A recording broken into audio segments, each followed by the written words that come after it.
Bonjour, bienvenue dans le sud de la France. Oui, évidemment, j'ai un petit parapluie, la pluie s'invite pour ce dernier week-end de course ici au circuit Paul Ricard. Je me trouve pour le moment dans le village médiéval du Castellet, situé entre Marseille et Toulon. Et c'est ici, dans cette région, que va avoir lieu la dernière finale des séries Peterotto, les 10 000 pôles.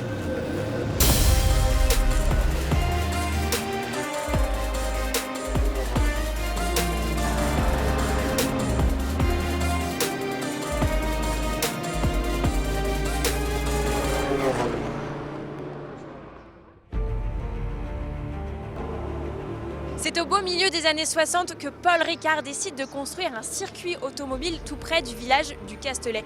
Et ce circuit, il se différencie des autres surtout grâce à son interminable ligne droite, la ligne droite du Mistral qui mesure plus de 1,8 km. Et c'est en 1970 que le circuit est inauguré pour la première fois lors d'une course de 4 heures qui compte pour le championnat du monde de litres. L'épreuve est à l'époque remportée par la Chevron B16 de Brian Redman, une voiture identique à celle-ci engagée en CER1 et pilotée par Pierre Fillon, le président de l'ACO. En CER, le plateau était des mieux garnis ce week-end, avec entre autres 3 Porsche 917, rien que ça, dont celle de Claudio Rodaro qui disputait le titre de champion face à la Lola T70 de Tony Seiler.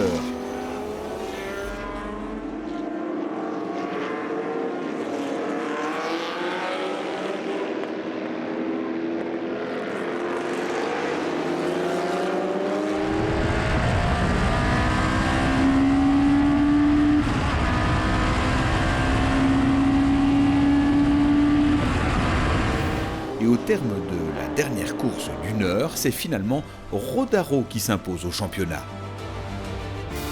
En CER2, une voiture a particulièrement retenu notre attention, une Mirage Gulf, une voiture qui fait partie de la collection de Roald Goethe. J'ai toujours adoré les couleurs, donc c'est une question d'esthétique. Mais en plus de ça, surtout quand j'étais jeune, dans les années 60, 70, c'est des voitures qui gagnaient le Mans, qui roulaient en endurance, en GT. Et c'est des couleurs qui roulaient même en Formule 1, donc le Formule 1 avec le sponsorship de Gulf. Pourquoi pas constituer une collection autour d'une livrée, autour d'une couleur. Et la seule livrée, une des 2 ou 3 seules livrées qui ont survécu le temps depuis 1960 jusqu'à maintenant, c'est la livrée Gulf. Donc cette couleur-là et cette histoire-là autour de Gulf est venu le fil et le thème de la collection.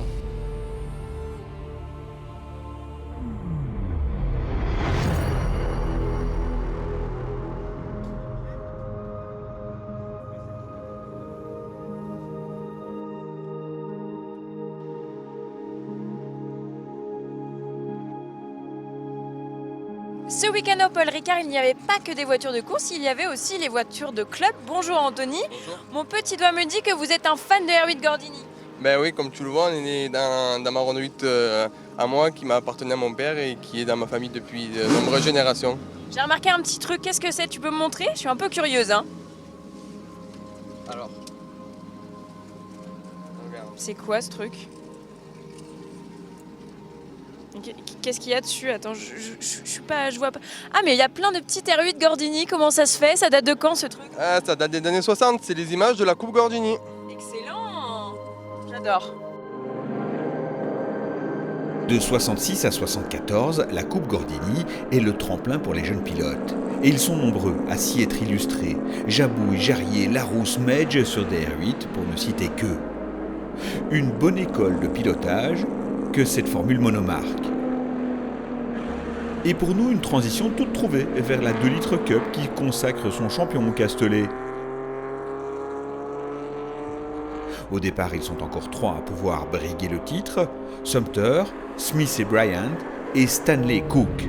Au final des 90 minutes de course à un rythme soutenu, c'est Sumter qui l'emporte. Et puis il faut noter la belle prestation de Marie-Claude Firmenich, la première dame de la 2 litres Cup. Marie-Claude roule en famille dans les séries Peterotto, puisque son mari Charles est entre autres engagé en 60s au volant d'une Shelby Cobra, la voiture à battre dans cette série dont il nous a longuement parlé.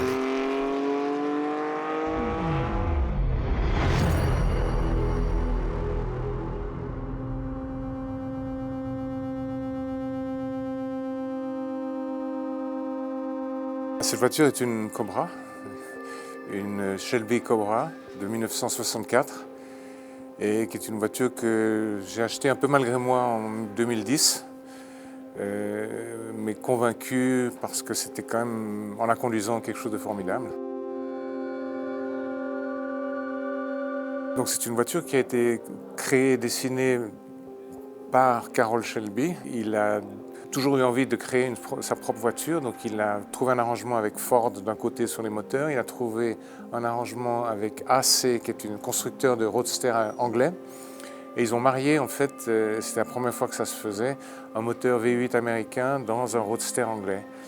Et cette voiture, la première qu'ils ont construite, première course qu'elle a fait, elle l'a gagnée. C'est vrai qu'elle est dure à conduire, elle est assez physique. On conduit plutôt avec les épaules qu'avec les poignets, mais une fois qu'elle est bien réglée, c'est une voiture qui est vraiment formidable. Elle a du punch, elle a un châssis qui tient la route, elle est pas subtile, mais elle fait vraiment plaisir. Quand on roule avec cette voiture, on est obligé d'avoir, surtout dans ces moteurs de compétition, d'avoir des boules qui est dans les oreilles, et même là, on subit quand même ce son. Mais c'est un son qu'on sent dans le ventre, dans les tripes. Je veux dire, on n'a pas besoin de contour avec cette voiture, on sait exactement où on en est parce que toute la voiture vibre de ce son et de ce moteur. Moi, je ne la trouve pas forcément jolie, mais plutôt imposante, impressionnante. Je dirais plutôt qu'elle a une gueule. C'est plus je sais pas, un Lino Ventura que Brigitte Bardot, si on veut. Mais elle a quand même des formes, elle est assez voluptueuse quelque part, mais elle est avant tout efficace, et je crois que c'est ça qui m'attire surtout. Je ne crois pas à la relation d'affection, d'affectivité avec une voiture. Pour moi, une voiture restera toujours une pièce mécanique avec de la tôle. C'est pour ça que même si ces voitures ont pris beaucoup de valeur, on peut continuer à rouler avec parce qu'on a une touchette, on a un accident, on a un moteur qui... Tout ça, ça se répare. Et c'est fait pour ça, et ça a toujours été fait pour ça. Donc je suis contre les voitures qu'on garde dans un cocon sous vide, ou même sous azote, dans certains cas. Il faut qu'une voiture soit là pour la rouler et pour avoir du plaisir avec. Et puis la montrer aussi, parce que quand on voit les gens ici, c'est l'enthousiasme de gens qui viennent voir ces courses, c'est formidable. La dernière course de 60s de l'année s'est disputée à la lueur des phares et au terme des 2 heures, Charles Firmenich et Henri Moser terminent second du championnat derrière Christophe Van Riet.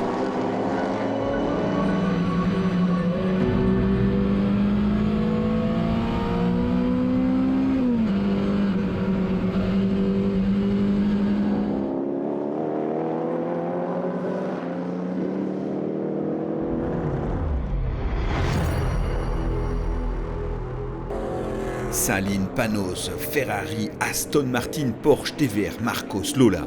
Le plateau d'Endurance Racing Légende est l'un des plus colorés des séries Peterotto, avec des noms connus des amateurs de course automobile. Mais si je vous dis Kopf-Kyler, ça vous parle ?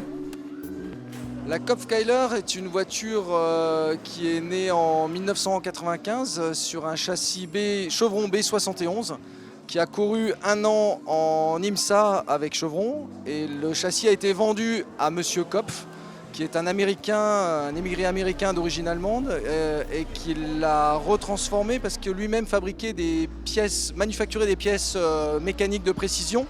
Et ils l'ont appelé Kyler parce que Monsieur Kopf était un passionné de sangliers. Et en allemand, Kyler veut dire sanglier. D'où la particularité un peu originale de cette voiture qui s'appelle finalement le sanglier.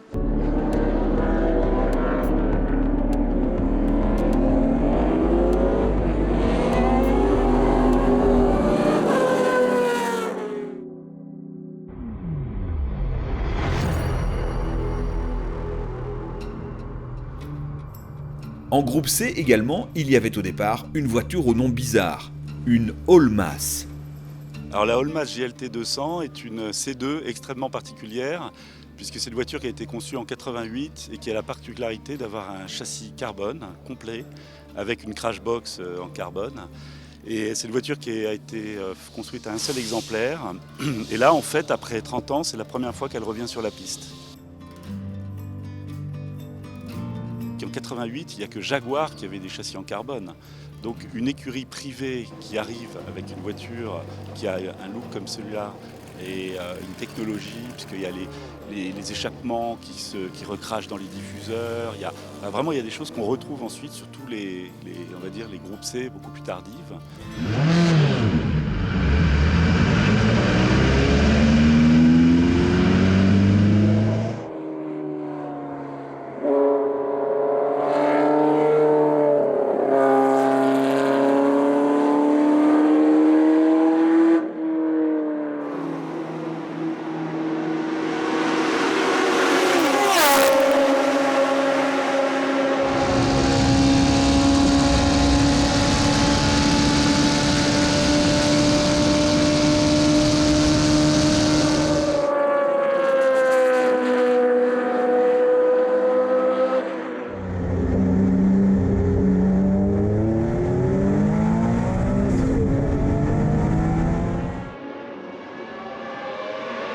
L'attraction du groupe C était la présence en piste des 905, les protos emblématiques de Peugeot. 9 victoires en 17 courses, 2 couronnements dont un triplé en 93, difficile de faire mieux en 3 années d'existence.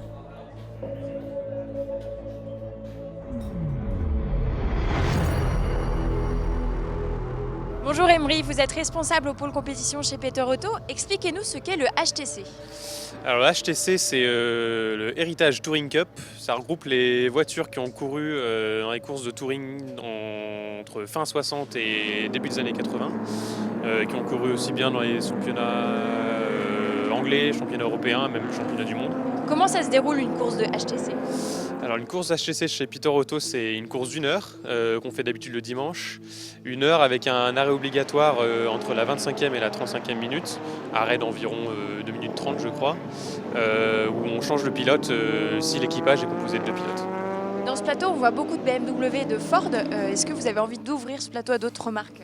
Ouais, c'est vrai qu'il y a environ 75%, c'est soit des BM, soit des Ford, donc on essaie d'accepter le maximum de voitures qui sortiraient du lot. On a, par exemple, ce week-end, on a une Jaguar XJC qui est différente des autres, on a une Volvo 240 Turbo, une Volkswagen Scirocco. Voilà, c'est des voitures qu'on aime toujours voir sur ce plateau qui permettent d'avoir un plateau un peu plus éclectique. Merci Emery. Merci Mylène. Je vous propose désormais d'aller faire un tour du côté du Greatest Trophy où de très belles carrosseries étaient engagées ici ce week-end.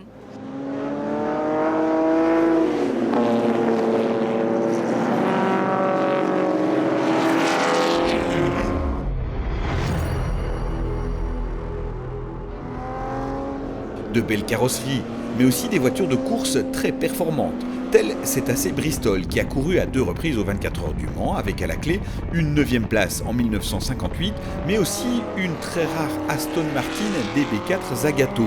Il s'agit d'une des 19 voitures continuation, étant donné qu'il s'agit d'une auto officielle construite 100% à l'identique par Aston Martin et en aucun cas une copie des DB4 Zagato, elle est admise en Greatest Trophy, mais part avec un handicap au classement face à toutes les voitures d'époque dans la série.